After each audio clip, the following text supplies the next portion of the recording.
Good evening and welcome to Rivalz Race Chat. Clinton and Adam here as we are each week as we get into the off season deeper and deeper. And man, without Burger Barn videos of the week, I'm bummed out lately. I got so many videos I want to show every week. It kills me.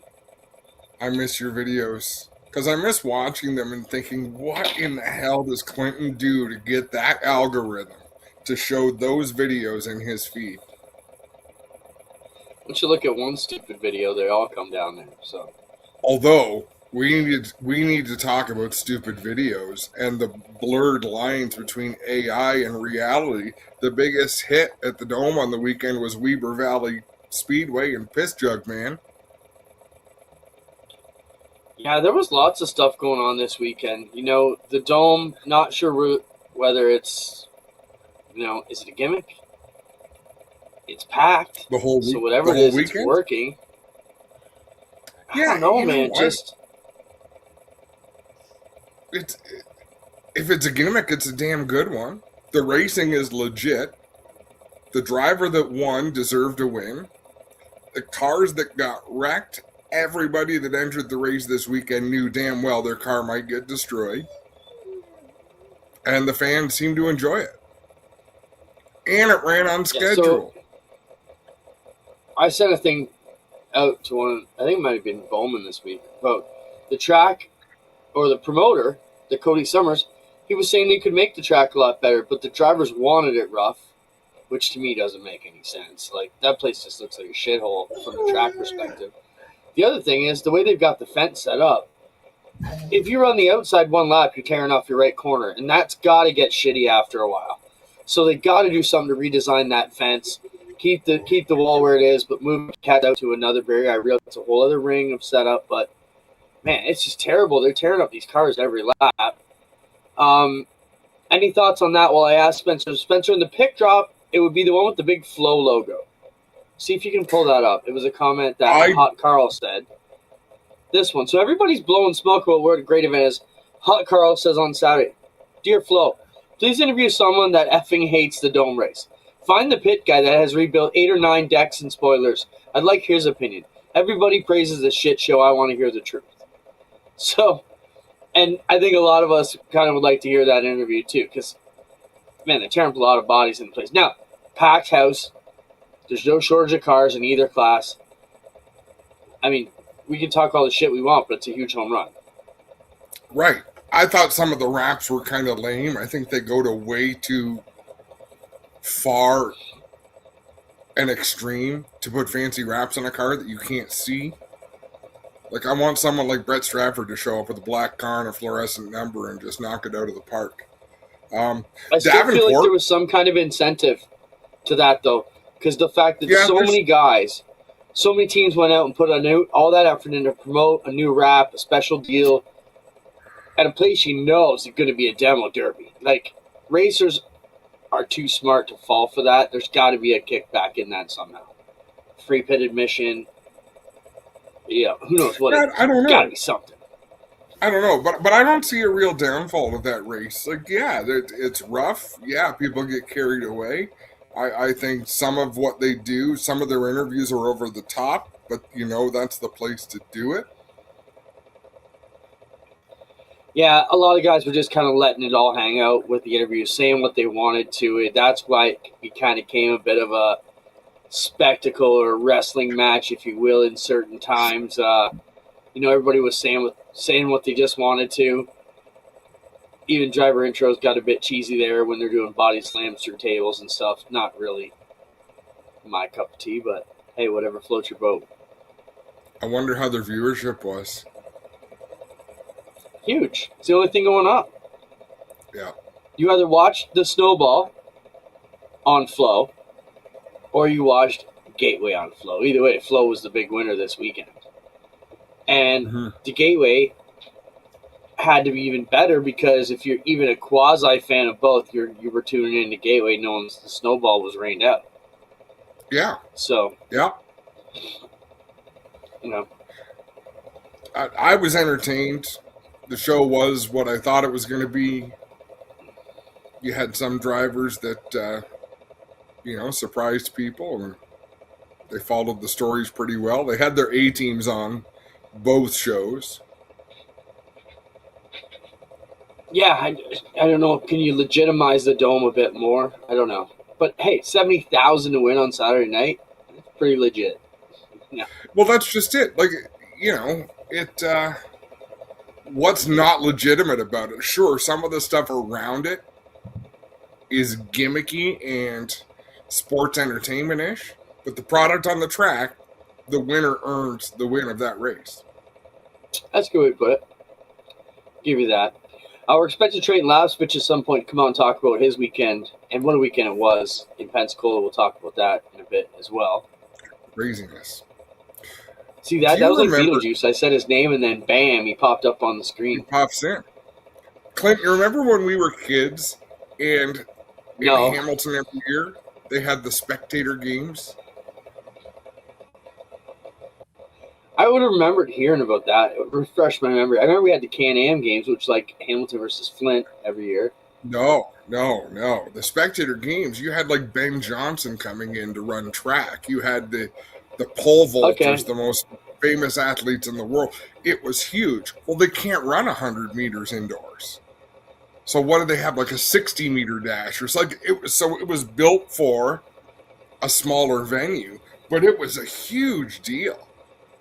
But if you were a purist of track and field, it certainly wasn't full track and field. Like you couldn't fit a full 400-meter running track around the perimeter. So it was kind of a made-for indoor arena track and field.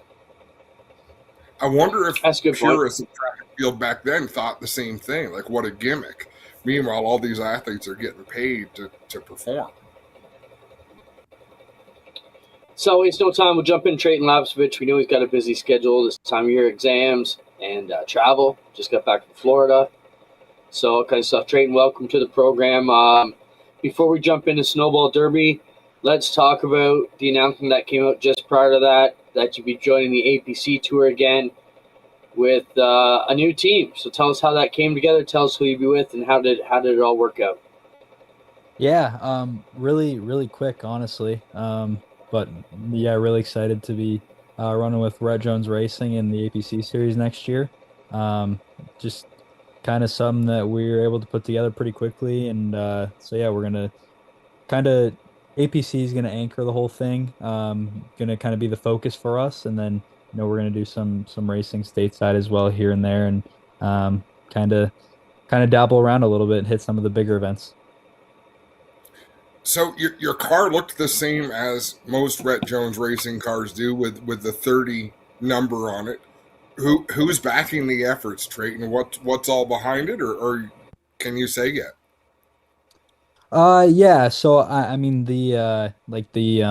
our Snowball Derby ride this weekend was our car, the same one that we've ran there for the last couple of years, and then just was pretty thankful to kick off the partnership there this past weekend with Red Jones Racing, Casey Jones Racing. Just made it really nice for the announcement side of things as well. We were able to get some photos of the car and have it done up. Maybe what it's going to look like next year. I don't really know yet, to be honest. Everything's being thrown together so quickly that I'm not really sure what that all looks like just yet. But definitely still working on a lot of the details. But I'm sure that be getting out there pretty shortly once stuff gets rolling. Trey, we get a look at your car there. Let's talk about, before we jump into Snowball Derby, how excited are you to come back to the APC Series, a place where you run well, you know a lot of these tracks. On paper, you're certainly one of the contenders coming back to battle the veterans there. Yeah, I'm excited. This past season, I ran a couple of them, but, when you're kind of just dabbling here and there, it's a little bit tough because you're not in that car all the time, and you're not really focusing on getting the testing in and making sure everything's up to snuff. So it's definitely going to be fun having, completely being focused on it. There's a lot of great tracks. Obviously, a little disappointing not being back to Sunset. That's definitely, one of the ones that you'd want to look out for going back for the APC series, but still to get back to Delaware, Peterborough, Flamborough, Sauble, all great tracks that had a lot of success at in the past when I was running the APC series full time just a few years ago. So definitely excited to get back and run against some good competition at some awesome tracks. Trayton, can you describe how it feels? The last couple of years have been a real roller coaster for you. You've had some great opportunities, then you've had some amazing opportunities get snatched away from you at the last minute. This is sort of the other way around. At the last minute, something comes together that's actually positive. How mentally draining is it to go through this process and be doing everything that you're supposed to be doing, but still, sometimes it's good news, sometimes it's bad news? Yeah, I mean that's really a good way to put it. It's kind of just racing. It feels like you never know what to expect. I mean, kind of just exactly what you said there. I mean, last year, with how great things went, it looked like that kind of the sky was the limit in 2025, and just keep going up and up. But that's exactly it. You just never really know what's going to happen. So, yeah, I mean, it feels, good to know that I got a solid spot to land for 2026, and I'm definitely going to do a lot of racing and be with some great people and get to drive race cars, and that's the big thing. I'm not picky at all. At the end of the day, a race car is a race car, and if it's got four wheels, I'm gonna drive it. So, yeah, it's definitely weird how some things happen, and how kind of everything comes around full circle.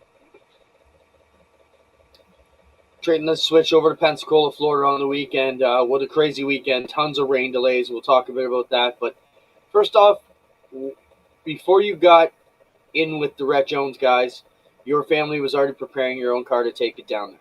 Why the Snowball Derby? Why make that investment? Why put all the effort? It's got to cost a fortune to get everybody to Florida.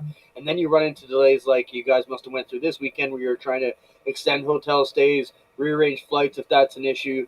Everything's in chaos. So the question being, why? Why the Snowball Derby? Yeah, I mean it's because it's the biggest race of the year. I mean it's the one that everyone wants to win. I feel like in our first year going down there in 2023, we kind of got hooked right then. When we went down there in 2023, the goal was to make the show, and kind of what happened after that was extra. Then we were running. I think we were running just back half of the top 10 when we got in that last restart wreck with like 15 to go. And at that time, we didn't really know much. That was actually that was my first super late model race. We put the car together in 3 weeks, and at that point, we were kind of like, hey, we can do this. So last year, I think we brought an even better car, and we end up blowing up just early into the race. So 2 years of bad luck, it would make you probably not want to go back again, but at the same time, we we're just racers, and unfortunately, we can't forego the opportunity to run the Snowball Derby again. So we were originally planning to run the Snowball, back in October, end of September, kind of when things were winding down here, and we are preparing the car and whatnot, and getting it ready to go. Just stripping it down and going through all parts and whatnot, because it was the same car we've been racing as a pro late all year long. And then I had some issues with exam timing, and we were kind of thinking that it wasn't going to be possible this year. Then, and I was okay with that. Honestly, I was like, we're not going to run the Snowball Derby this year. It is what it is. There's always next year. The Snowball Derby is going to be there in 2026. Fast forward, it's Friday, and we got to leave, or it's Thursday night, and we got to leave Friday night because we're testing 2 days later when our test day is scheduled. I get some news that I'm now able to run it, just with how able to get some exams moved around, and we're able to put together and get down there. So it was a good thing that we had the car pretty much prepared. But yeah, I mean, it's kind of one of those races you don't want to miss. Unfortunately, it's a tough one for sure. You're going out there to run against the best. It's a really awesome track. The atmosphere is amazing. the qualifying is kind of like nothing else. As a racer, you kind of thrive in situations like that, and all the adrenaline that gets pumping. Were you satisfied? Let's test my memory. Was it 19th you qualified? No, I wasn't. It's kind of like it's kind of like, I mean, it's not funny, but it's how expectations change. As I was saying, like year one, it's just to make the show. Whereas this year we qualified 22nd, and following qualifying, I was definitely a little disappointed because I felt like my lap was really good. And then the guys were telling me that I really scared them after lap one because I think I was like 35th or something lap one, and then I had a huge pickup by like 2.5 tenths, and it brought me to 22nd. Um, and I honestly wasn't too satisfied, but at that point I felt really comfortable in our race pace. Like I said, we had tested the prior Sunday a week before, and I felt like our car was decent. Up until then, we were really just struggling on qualifying speed. So just to be able to get in the show, I felt like we'd probably be able to improve from that starting position. But even then, I just feel like qualifying 22nd in a field like that, it's disappointing, but at the same time, you're up against the best, and sometimes that's you got to deal with it.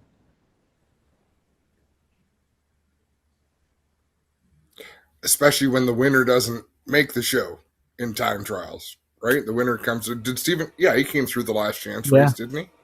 Yeah, and I mean that's just kind of how it goes.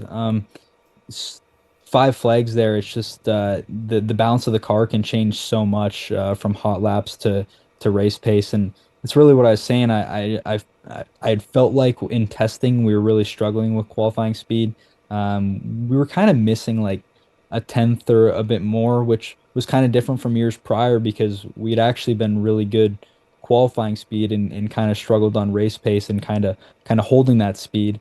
Um, but this year it was a little bit different. So to qualify 22nd, I just felt like we had a good piece for the race, and unfortunately that got derailed pretty much right from the drop of the green flag. But it's just in I feel like going back to your previous question about why the snowball derby, I think it's just moments like this. I'm already looking forward to 2026 for some reason, even though I really shouldn't be, just considering how this past weekend really went. Train, did you say you went back Sunday prior to test, and then does that mean you come back to Ontario and then back to Florida? Yeah, yeah, we left. So we That's decided we were crazy. racing Thursday night. Me and Ryden pulled an all-nighter just to finish off the car, and it was pretty close, but there was just kind of some little things that we needed to tie up. Um, Trailer took off Friday night. We tested Sunday. I had an exam Wednesday, so I had to come back, wrote the exam, and then flew back out on Wednesday for the qualifying draw. So, and you also got some good press out of that, Trayton. How did that come about? Yeah, I it was really I kind of thought, like I was saying, I really thought this year I was pretty much screwed for how exams worked out. Just kind of the timing of the year. Final exams always fall on the snowball, kind of that snowball derby area because snowball is always first week of December, and that's kind of when final exams are winding down as well. But I had never been as unlucky as I was this year. I had an exam originally scheduled for Friday on qualifying day, and then Monday at 9 a.m. The morning after the race, which the race actually ended up being on Monday, so that wouldn't have worked no matter what. But just pretty much impossible to do both the exam and qualifying. Um, then got really lucky with the professors, just their willingness to kind of work with me a little bit and make it possible. They all kind of they like the story, and were willing to help make it happen. Well, so did Flo. Yeah, yeah, and so did Flo. I didn't know that was coming. We were just standing in the qualifying line, and then, the guys at Flo are really good. Racing the Cars Tour and Flo covering that, kind of start to become pretty good friends with them over the last couple of years. And they had picked up on the story. I think I had posted about it on Twitter or Facebook, and just was good to talk with them about that, and they were able to put that out there, and just definitely really cool. To cap off your snowball derby, tell us where you finished, how your race went. I know you got in trouble and didn't quite finish, but explain to everybody who maybe didn't catch the event what happened. Yeah, so we went backwards really quickly at the start of the race. I could pretty much tell something was off right away. I had a handful. I was getting really free in, really free off. Just the wheel was kind of shaking all over the place, and I knew something was up. About lap 75, the left front lower control arm ended up snapping right in half. So was able to bring out the caution there and bring it down to pit road. It's obviously not a really quick fix, and definitely something that's tough to do right on pit road. Thankfully, we had a spare lower control arm in there with the pits with us, and the team was able to make repairs. And I think we come back out 29 laps down or something like that.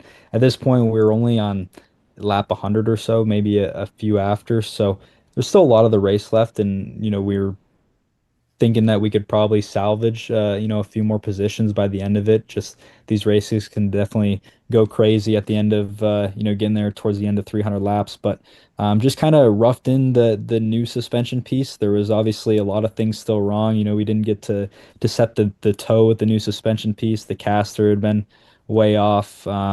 Just a lot of things were still wrong with the car, but we were able to get it out there. And honestly, the car felt better than it had all weekend.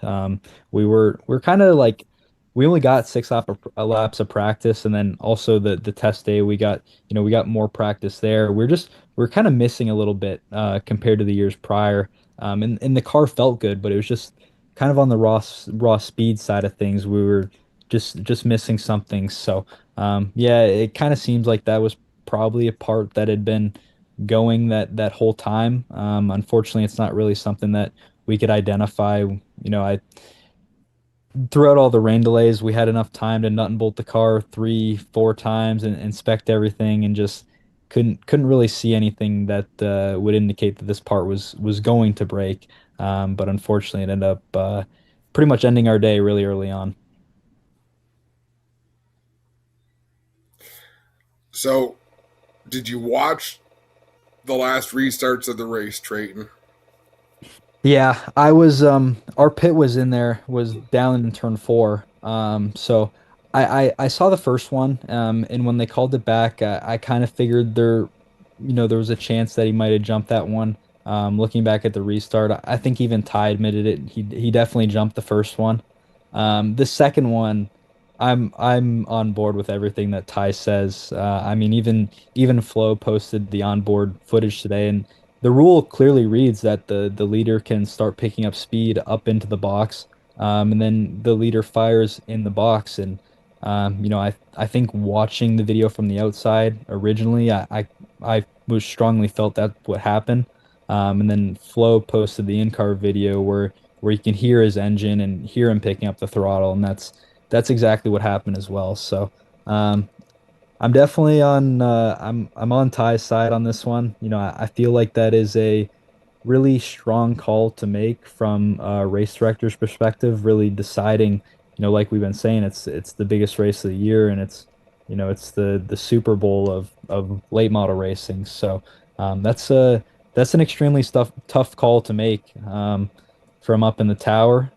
Where they're watching too is kind of like in turn four, they'd be about head on with the cars. So Right. that's a tough one to make for sure. And I was really surprised to see that they would make a call like that, honestly. Clint, I've got to follow up. Trayton, is it hard to start and restart a super late model? Like, do you have to roll up to speed? Unlike, say, a pro late where you wait till you're coming off the turn and hammer down? It would be a little dependent on, everyone can have different transmission ratios. But at the same time, I think that for in Ty's spot, I think that he can kind of regulate, how fast he wants to roll, leading up to that restart box. So he can kind of determine how fast he's gonna fire off. I did notice like a lot of the restarts leading up to those ones, when it wasn't Nasty in second place, Ty was getting really good jumps, and I think a lot of it was the second place car was spinning their tires, but I think that might have tipped race directors off early, kind of thinking Ty may have been spinning the tires, but it isn't. I wouldn't say it's much tougher. I feel like it's almost easier than the prolates that you see in the APC series, just Right. because in the States we're allowed to shift, whereas in The reason, APC we're not. yeah, and that's the reason I ask. That's a really complicated sounding rule. And Clint, I know you'll back me up on this because you'd love to agree with me. Why write a rule that's really hard to interpret and enforce and makes it like it's such a huge impact, as you say, on the outcome of the race? Why not just say this is the restart line or this is the restart box? Not you can restart but don't fully restart until you get into this zone. I didn't understand that. I think that the other side of it too is, Nassi did a really good job selling it as well. And I think that you can see that in the replays. Nassi held back on the first one. I feel like he kind of thought that was the only way he was going to beat Ty, and then on the second one, he kind of knew Ty was already in a box, and he held back more. He made it look like Ty jumped even more so when he really didn't. So yeah, I know, and I see what you're saying. It's a really vague rule, and that was another thing I think I saw the race director said following the race was that the rules would be adjusted moving forward and maybe have some more clarity, but at the same time in Ty's shoes, that's that race was $50,000 to win, and it's the Snowball Derby, so I think there's no doubt Ty had the most dominant car. I mean, I was watching after I got out of the car, he would fire off. He would be a straightaway ahead of everyone within 5 laps. Like it was absolutely ridiculous. And you don't get that every year. There's been years where Ty wasn't the fastest car and won, and I feel like he definitely earned that one. And I mean, like he said, it's going to be kind of there's going to be a cloud over this one, I think, for probably heading into the future. You and I were talking about today, Adam. You're right. If you're going to make a rule, you have to enforce it, or you lose a bit of credibility there. But I'm kind of with you, Trayton, where he was by far the class of the field all day. He didn't need that jump to win the race. It's not like he lucked in to a lead, to a pole shot because everybody took tires with a green-white checkered finish, and that was his only shot to win that race. He had them crushed all day. So I think at that point, as a race director, maybe you have to take a bit of leniency because it's easy to stand up to everybody else after the fact. And I mean, we're all armchair quarterbacking it on Monday, which is obviously the easiest way to do it. But man, I think it'd be easier for that race director if Nassi's crew was bitching, saying he was jumping, saying, guys, he had you cleaned all day anyways. You guys, like that restart didn't win him that race or wouldn't have won him that race. Like you said, he was gone all day long. So I think it stings even more for, for Majeski. It's that gray area in the rule, though, Adam. Like, right, you got to clean it up, and I think that's where us as promoters, like right now, we're going through a huge audit this weekend with all our rules for the sprint cars. I've tasked it out to a few of our veterans and said, look, read these over, and are they clear enough? Because every year we need to clarify a couple more things because you racers are smart, keep drawing wedges between us. But what a deal, Trayton. Can you imagine what your ride home would be if you finally knocked down the snowball and had something like that happen? Yeah, no, I mean, I can barely live with myself now, and my race was basically over on lap 70. And actually, I've seen people argue that kind of against Majeski as well, as he was, he's the class of the field and he'd already had one warning and maybe he didn't need to cut it as close as he did. But kind of the other side of that one is they don't protect the leader enough either. It's I was when yes. you I have was some. so Go ahead. sorry, Trayton. Well, you're so young. You're very experienced. You're a veteran of racing. But if you go back 20, 30, 40 years in short track racing, geez, I can't even remember what it's called. What's it called when you spike the brakes as the leader? A brake check Coming or to the brake check. That was the dirty thing to do. But Mhm. otherwise, the rules were always meant to keep second place from jumping the driver that actually had the right to fire off first. Mhm. As the leader, you get that luxury to be able to fire off. But like you just said, Trayton, now the rules almost make it harder if you're the leader of the race. Like, for God's sakes, you're leading the thing. You should get the luxury of picking up the pace when you want to, as long as you don't brake check the field. Have at it. They do, and the way a lot of the rules read, especially this series, I've been all the series that I've ran, and a lot of them use different restart rules. Like for instance, Arca probably protects the leader the least. There's literally just a line in Arca, and once you get to that line, if the leader hasn't fired, the second place can fire, and it doesn't matter who beats who to the line.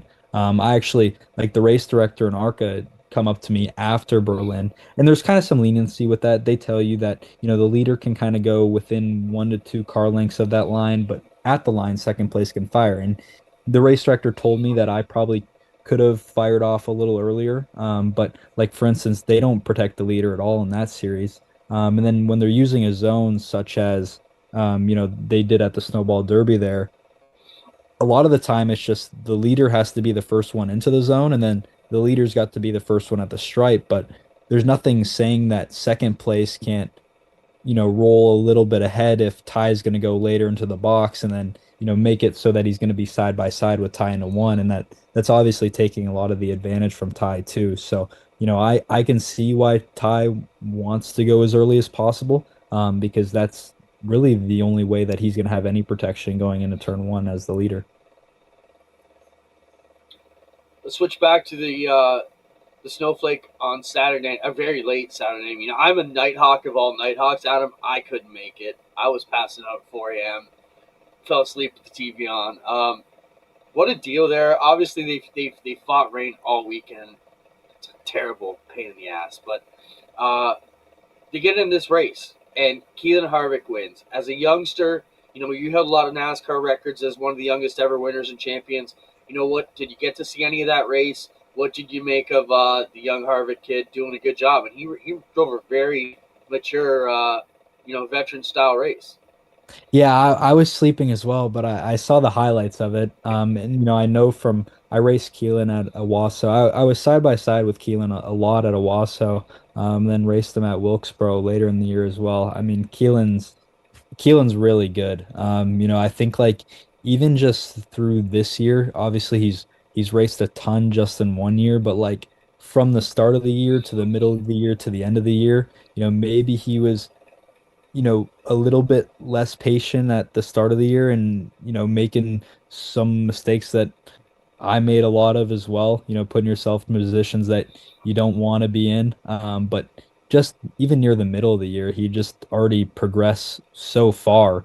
And, obviously he's got, one of the best mentors possible, and he's racing a ton, but he learns so quickly, and he's an extremely good driver. So I wasn't surprised that he was able to, maneuver through the field and bring home that snowflake win. It's tough to it's tough to pass that five flags, and especially in the prolate models, they're a lot more difficult to maneuver than the supers, just because there's not a whole lot of disparity in the handling of the cars, because the prolates kind of they handle more so like slot cars as opposed to the supers do, just because you have all that horsepower. So for Keelan to be as patient as he was and maneuver through that field, I think there's no doubt that he's good, but it says a lot about where he's at. It was impressive. Trayton, we'll let you get going. I've just got what are you doing this winter? So we know you're running the APC series next summer. What racing are you doing this winter? Nothing at the moment. I'm just guess I'm kind of in limbo mode right now. So we'll see. I wouldn't be surprised if something pops up, but until then, just kind of in preparation for the spring, and probably do a lot of testing once all the snow. I know I kind of hate talking about that because it's probably a lot further away than it feels, but just we'll do some testing in the spring, get ready for the APC series. That'll be the focus, and then hopefully some stuff pop up in the meantime and be able to get back in the car. Ron Trey, thanks for joining us as always. We appreciate it. Thanks, guys. Thanks for having me. Yeah, thanks, man. Trayton Lapsevich. Man, if we had a leaderboard of who's been on the show, he'd be up there, right? He's been on the show a lot. Yeah. He's always got a lot of stuff to talk about. But I'll tell you this, whether it's Trayton or whether it's Kyle Steckley, we've never had them on for the sake of having them on. Anytime they come on, it's because something has happened or an announcement has just been made and we want to get some more from them. Like they're the ones that are doing it right now. PRI show this week, Adam. I meant to ask Trade if he was going to PRI this week. Big trade show in Indianapolis where all the motorsports vendors get together, and a lot of deals coming out. So this week, this is typically when you'll see a lot of schedules announced, a lot of driver deals announced. So keep your ears to the socials for the next 7 days, and we're going to have a lot of news coming in. Does it still bring back bad memories for you? I mean, yeah. I mean, I like to party, as Will Ferrell said. But, that party was too much for me. That was the worst 11-hour ride home in the back of a truck that I've ever had in my life. I learned my lesson. When a guy like John Cadman puts his arm around you and says, "We're drinking Irish car bombs tonight," well, you drink Irish car bombs and you pay the price. So you're not alone. You're in good company. That show, that weekend, especially in Indianapolis, I don't remember it being like that when it was in Orlando, but a lot of people have fallen to the town of Indianapolis. Yeah, and everybody thinks it's a big, you're never going to see more, let's call them gassed up racers in one spot. You go to Howl at the Moon on Friday night if you can get in, and you're going to see everybody from every genre cut loose. A lot of deals get done. One of the best bands I've ever seen. One of the best bands I've ever seen was Howl at the Moon. Yeah, it was great because they didn't take a break all night, but each musician could play a couple instruments. So, the guitar player would jump on the drums, and then the drummer would go take a piss break for 20 minutes, and then he'd come back and play keyboard, and they'd rotate. Oh, it's amazing. Amazing. What a good time. If you like to window shop and you're a race fan or a racer, no better place than PRI to walk around and look at the new hottest gadgets and all that stuff. I don't think we can play the video yet, and I'm gonna have to grill Spencer on this. I think we need our own new channel, Adam. We just take this show there and we say whatever we want, and if we get 3 strikes and we're out, well, we'll just create another channel. We can't have a whole G-Force empire going down over videos of the week. Do we need to? Yeah, I do too. What are the other big streamers? Man, they play AC/DC on the pace lap. I probably got us some trouble just saying AC/DC just now. Dirt Dog asked me to jam out a guitar song one night because they're always behind me my guitars. I thought, you see Spencer flipping out. We're gonna get a strike if you play that. So, I'll fix. Oh, see, that's why you need a microphone. He just threw a barb. He said it would actually have to be recognizable to count as a strike. I've actually got your back on this, Clint. That was weak by Spencer. If Spencer's not going to mic up and tell the whole crowd, can't be talking shit in the background. Yeah, everybody needs to hear you insult me. It's way better that way. I've been doing it for 25 years. It's great. Just a little to show you who still has the power around here. Yeah. Hey, Clint, for a minute, let's. Can you really thought Trayton did Spencer? Just stop it. I thought Trayton did a really good job walking us through restarts, but I ran through in my mind. Racing is a weather-dependent sport. Like not many others are. Baseball's really what else gets rained out? Football, you play in any conditions. Soccer. What a difference. You had 2 big events this weekend.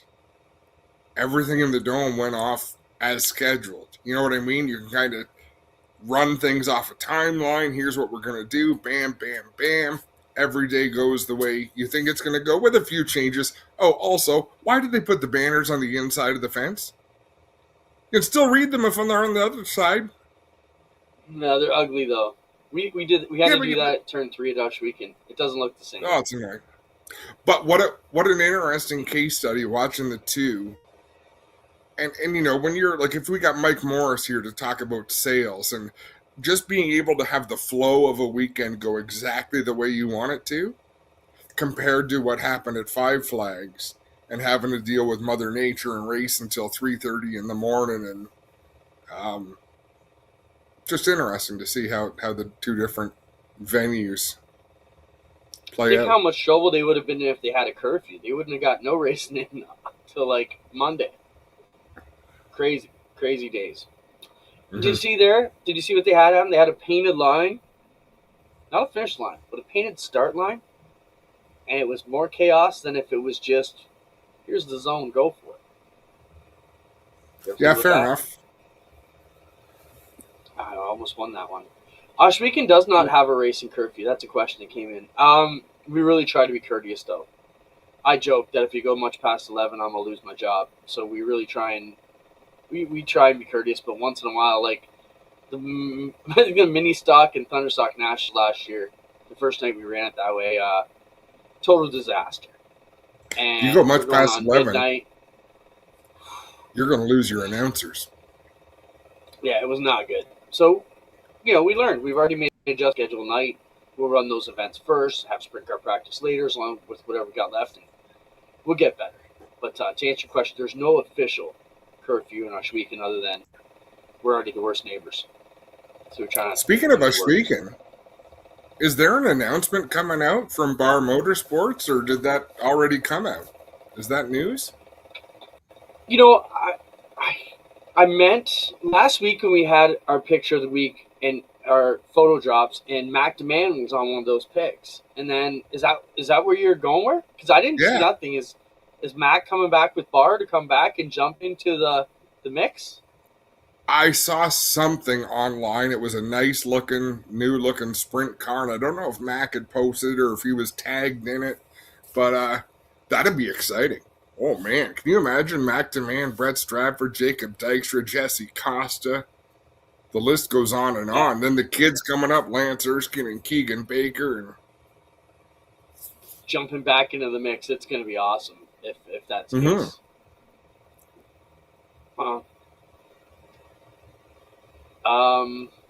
Yeah, that would be good. We'll have to dig into that. I want to get Mac on too to talk about what he's been up to.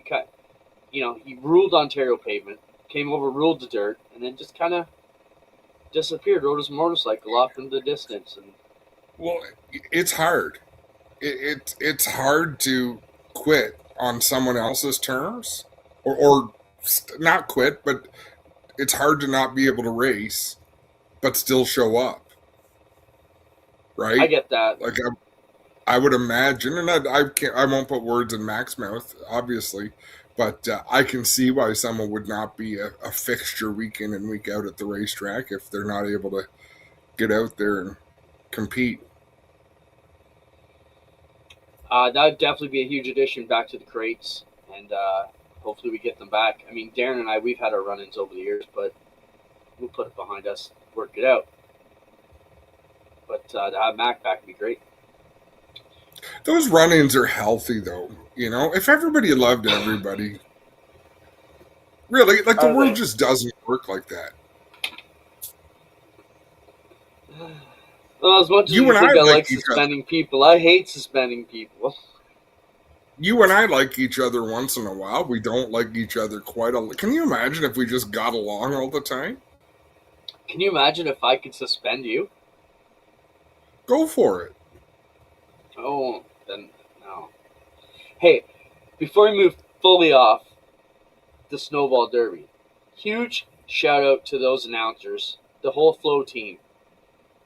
You know how it is, Adam, when we have to carry a rain delay. They carried the rain delays for 4 freaking days through bullshit after bullshit. So good job on them. Those are some of the toughest days as an announcer when you're just trying to keep pedaling the bike when there's nowhere to go.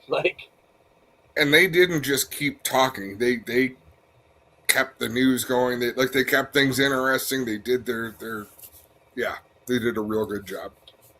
See, we filmed a lot of those preseason kind of interstitial interviews too, but we don't have any downtime at Ush Weekend. That's why we have all that pre-race stuff that Spencer and I fought to get in. We just don't have a lot of downtime. So, yeah, they did a great job. Let's start at the bottom. We talked about Pure Eye Show, proper banquet attire, Adam. Let's the hot topic in some circles. We don't need to point out exactly where, but what should you be wearing to a banquet? Well, I'll tell you.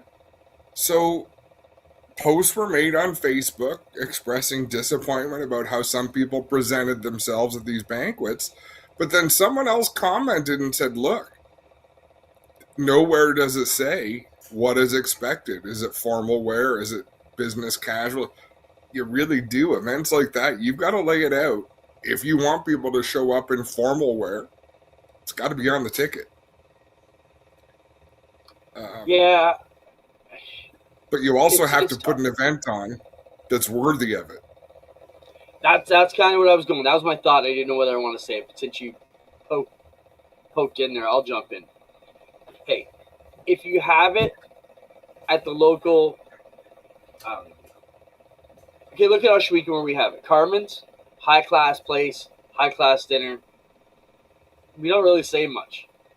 One or two people showed up in a t-shirt. Everybody else looked fantastic. Is it the venue? Or is it the location? Or, what do we do? It's a good question because there's, everyone did present very well. And they take a lot of pride in it. And not everyone's in a suit and tie. Hell, I don't wear a suit and tie to stand at the front of the thing. But, I wear a clean shirt and my pants are pressed. So that's fancy. But you really do. Because you have a history of shirts. I know. It is give and take, though. If I want you to look good, I better put on a show or put on a banquet or expect that Tina and you, Clinton, and whoever else is involved are going to put on an event that is worthy of getting dressed up for. Because can you imagine if everybody was in a suit and tie? Let's go to the extreme. Everyone was in tuxedos and gowns when we used to have it at, Merritt Hall or whatever that place was? I was going to say, yeah, if we hosted it in the Tech Barn or the big tractor barns at Ush Weekend Speedway, I don't expect everybody to come in a suit and tie, right? So the venue does dictate maybe a little bit on how it should be. Proper banquet dress attire. Fran says dress to impress. Suit, coat, ties. Gotta look good. You can always rock. We know some guys who rock the jeans and the sport coat and still look classy enough. Yeah, as long as you look good. I don't know. Some people really desperately need something to shit on. Yeah. I can see that too. But hell, we've put on 298 shows. If we weren't bitching about things, we wouldn't have anything to talk about. This is true. We talked about the snowball. We talked about the dome. NASCAR trial, Adam. That's freaking crazy. You follow much of that? Yeah, as much as I can. And it's very disappointing. It sort of is an eye-opener that no matter how big an entity gets, it still boils down to raw human emotion and jealousy and protectionism in places where you wouldn't think it's at some of the stuff we've seen come out. I don't think this is a fight I don't think anybody really needed to get into, but man, it is crazy what's coming out. Where does the sport go from here? Can NASCAR? And Adam, you and I have both worked with NASCAR.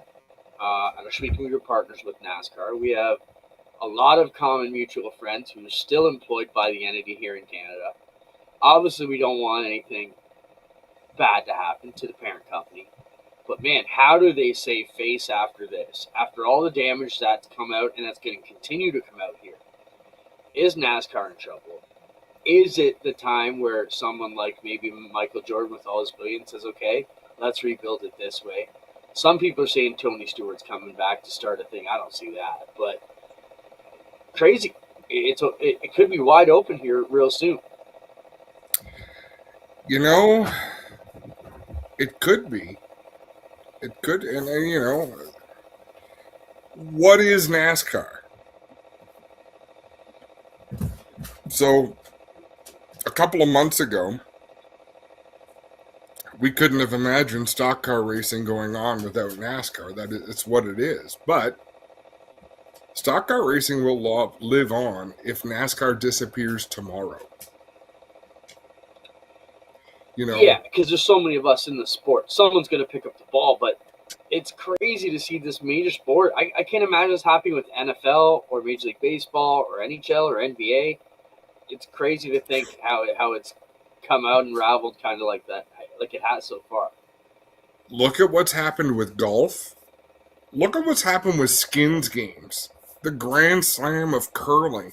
All of these produced events because they make for good TV, so it makes for a good property for someone to own or to market. You know, market your Pinty's wings or whatever that happens to be. As long as there is a business opportunity to be had, someone will pick up that ball and run with it. Some of the eye-opening things to me were, now you have to buy all your parts, not all your parts, but a lot of your parts through NASCAR. And it ballooned these race teams' parts budgets. In theory, it should shrink a budget. Because if you're going to have a benevolent dictator, if they're the only place where you can buy parts, those parts should become cheaper. Because one place is making all of them. Instead, it's becoming 4 or 5 times more expensive. That doesn't make sense. And I'm not pointing any blame at anybody. I'm just saying there's a lot of things going on that just don't make sense when you break them down. For me, when NASCAR allowed Jeff Gordon into the playoffs, I don't even remember what year it was. And basically the reasoning was because we make the rules. Do you remember that year? He didn't qualify for the playoffs, but they put him in. That was wasn't there some kind of tampering? Come on, Spencer, you're the Gordon freak. Wasn't there some kind of... Yeah, so another team spun on purpose, and that was the end of Michael Waltrip Racing. He was Racing. actually in, and yeah. So, to me, that really was rounding a corner. Taking the Clash, or whatever you call it, to Bowman Gray Stadium. To me, that's weird. Yeah. Let's jump into pick drop, because we got some of the stuff in picture drop here. I'll ask you that, Clinton, before we do that.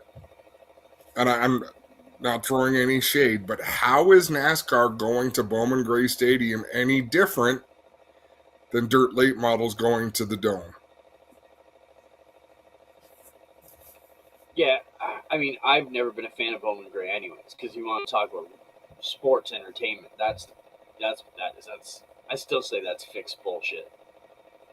But, I get it. It's a historic place. But I don't know. You know, they've had a lot of rule changes and policy changes here that has basically, chased away some of the diehard fans who grew up on the sport. Let's take a picture of Spencer. Any of the NASCAR ones, if you got them, throw them up first. But if not, just let's go through it. So Danny Hamlin says his salary at Joe Gibbs Racing is about $14 million compared to Max Verstappen 65, Lewis Hamilton 60, Charles Leclerc down to So Denny Hamlin is basically one of the highest paid race car drivers in the world. Not quite as much as the Formula One guys, but this is some of the information that's coming out. What else, Spencer? This is the one that got me, Adam. Kind of what you were just talking about. Bob Jenkins from Front Row Motorsports testifying with some numbers. The one that got me was the last line. Pre-next gen, he spent $1.8 million per year on parts. With next gen, he spends $4.7 million on parts. Because it costs $30,000 to repair a non-wrecked car each week, because the nose and tail section must be sent back regardless to the vendor, and the teams cannot repair it themselves. To me, that's some crazy bullshit. I would be perfectly fine with that if they had created a race car that wasn't so aero dependent. So if you're going to make a big cost, make them so unaerodynamic that it doesn't provide such a performance gain, or if someone gets bumped into their fender on the pace lap of the Daytona 500, their day is ruined. Right? Like, if you're going to force the teams to pay that, figure out a way to make it so they're not so damn important. Well, closer to us in NASCAR here is the NASCAR Canada Series, where those cars are not aero dependent. They tear the bodies off and still can perform. It's quite a different world. What else, Spence? Oh, this came out this week. So we had talked about Port City race cars taking over WMI. It was announced this week that WMI will be staying WMI. Pretty much White Motorsports is providing an update regarding the previously announced acquisition. Discussions were held in good faith. Both parties ultimately determined that a final agreement could not be reached, and the acquisition will not proceed. So, White Motorsports will stay White Motorsports, and Canada Port City will stay Port City. Moving on, Spence. This is just, I just have to throw this in for the sign of the times out of it. Look how cheap that is. Just let's analyze this for a second. A snack box, 2 pieces of chicken, whipped potato and gravy, and a roll, 85 cents, bro. And get a bumper box, 21 pieces of chicken for $5.20 with all the fixings. Isn't that insane? And who doesn't remember the big ass bucket? Oh, it doesn't say the bucket was probably like $6. Crazy. That were you old enough to remember when it was that cheap? I don't know if I was. Well, I never had to pay for it. True.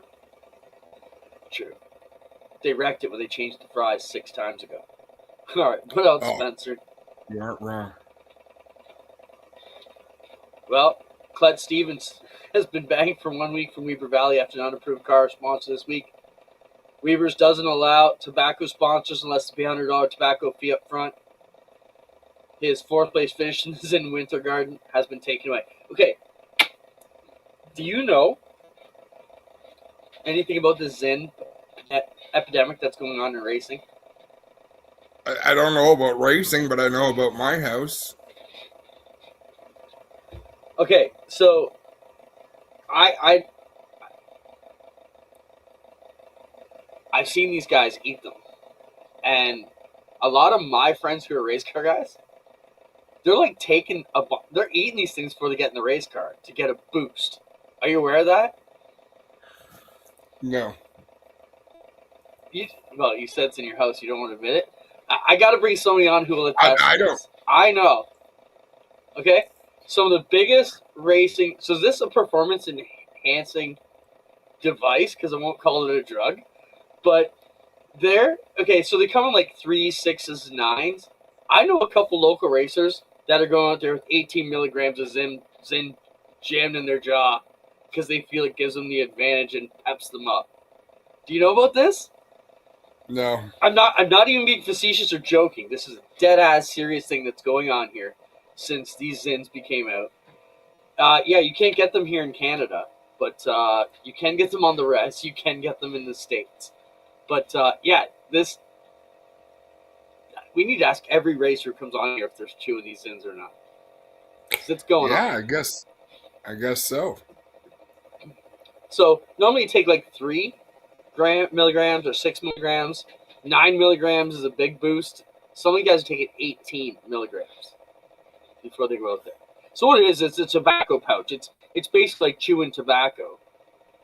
But it's in a little, you don't spit it. almost a mini tea bag, right? You're not supposed to swallow it. You don't swallow You the swallow bag, them? but you swallow the yeah. spit. You don't have to spit. Yeah, so instead of spitting out in the spittoons and all that, which was gross, it's kind of a cleaner way to chew tobacco, if you will. Crazy. All right, moving on, Spencer. Hey, I seen your race. You're getting a set of balls for Christmas.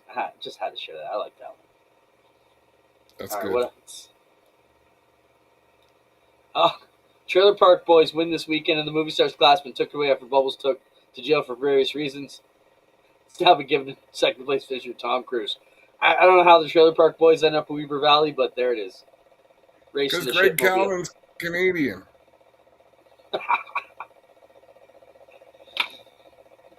You know, Greg has been away in the States this week. Maybe he's checking out the property. It's possible. Or maybe he was the one wearing the piss jug He was man piss suit jug man. at the Dome all weekend. Did you put forth the picture from Dale Jr.'s shop of Rick Hendrick and Dale Jr. and was it Kelly Earnhardt standing in fire suits mourning the loss of Michael? What's sad is that people thought that was real. No, so I'm glad I didn't put it through. I thought I missed something. We do have a Michael Annett picture, right, Spencer?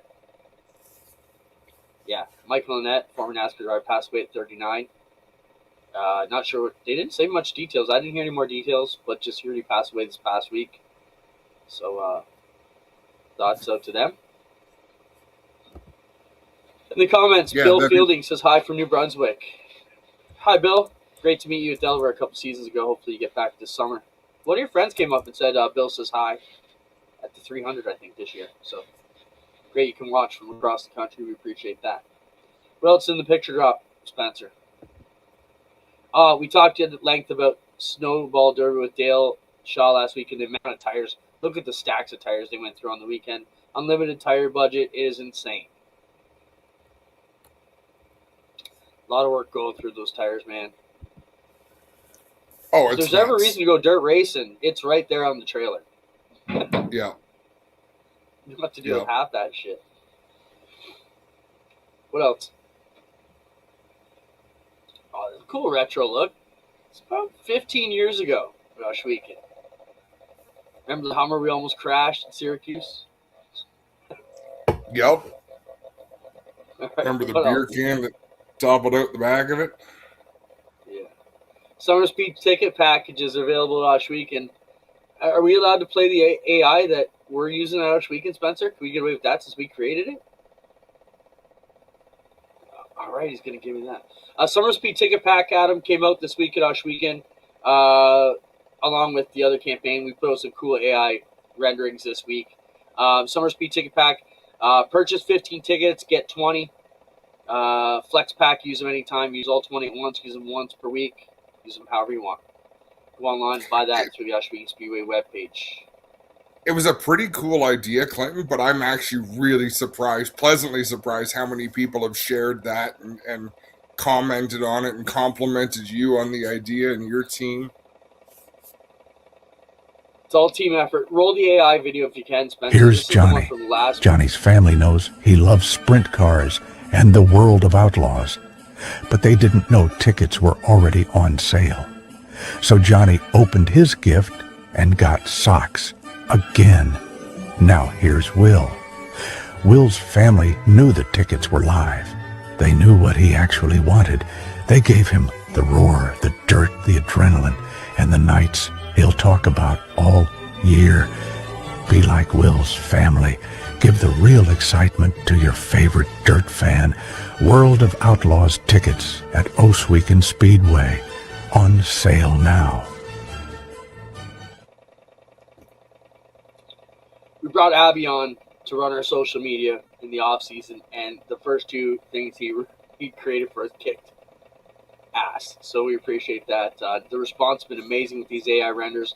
Another one came out for the Summer Speed ticket pack, and I don't think I sent that one, Spencer, but either way, check it out. It aired yesterday on the Rush Weekend page.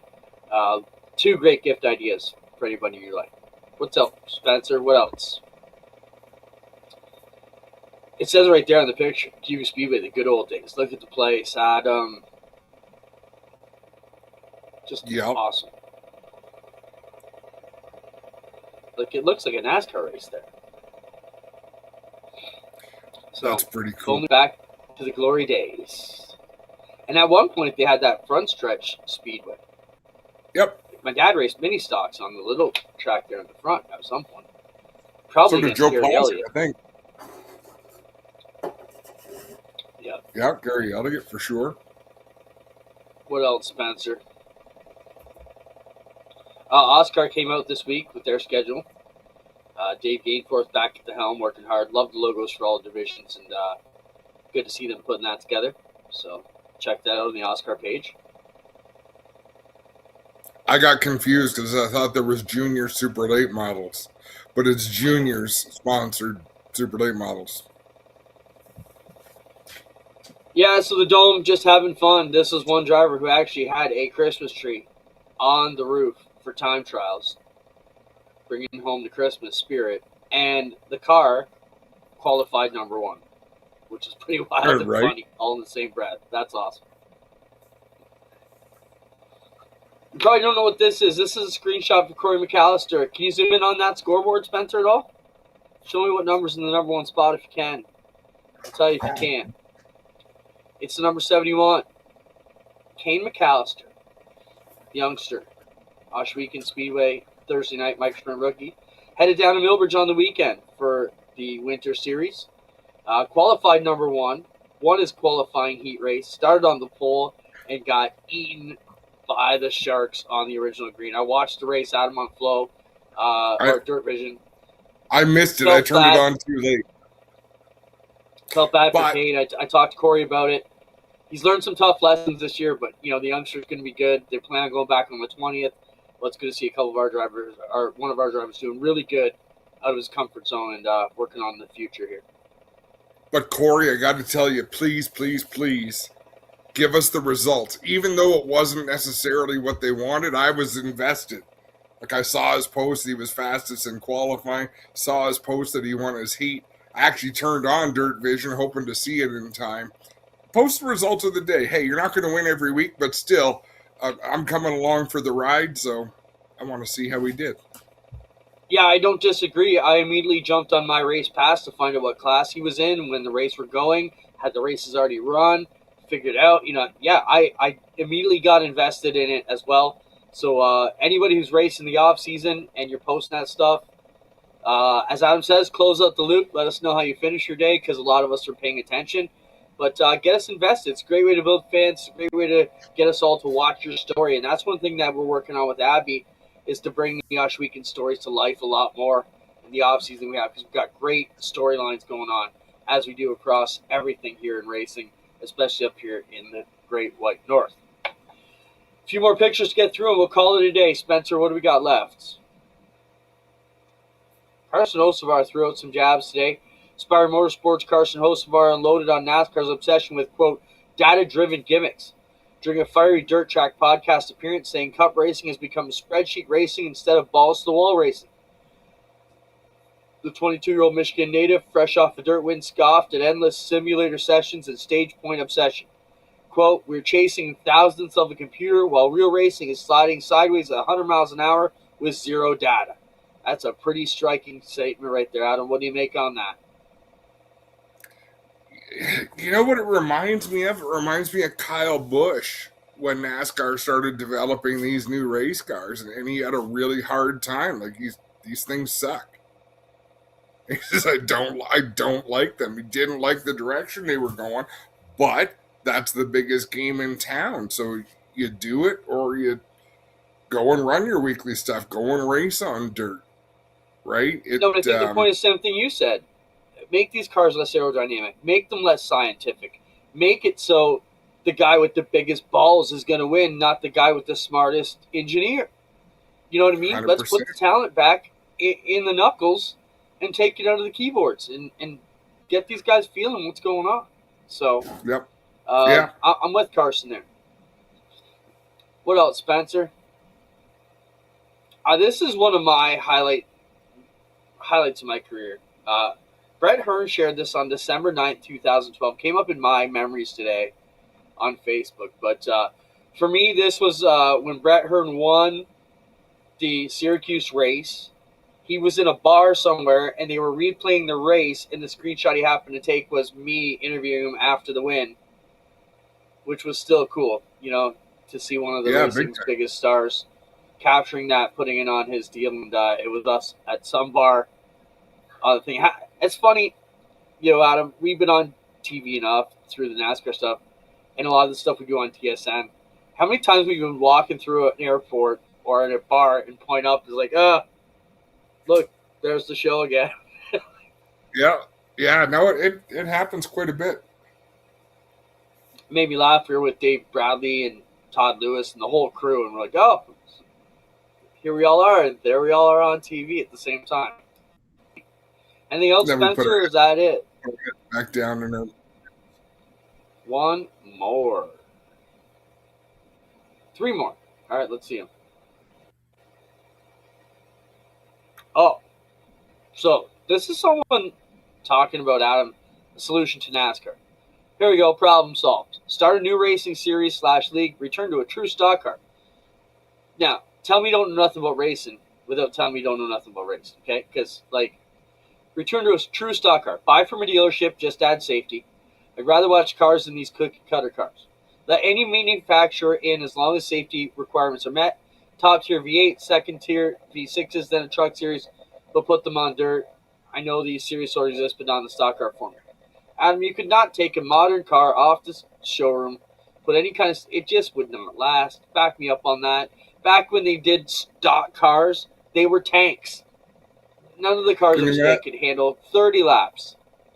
Can you imagine your rear collision warning and your parking sensors going off? And I don't think we talked about it here. But do you know if you wear an iWatch and you get in a collision,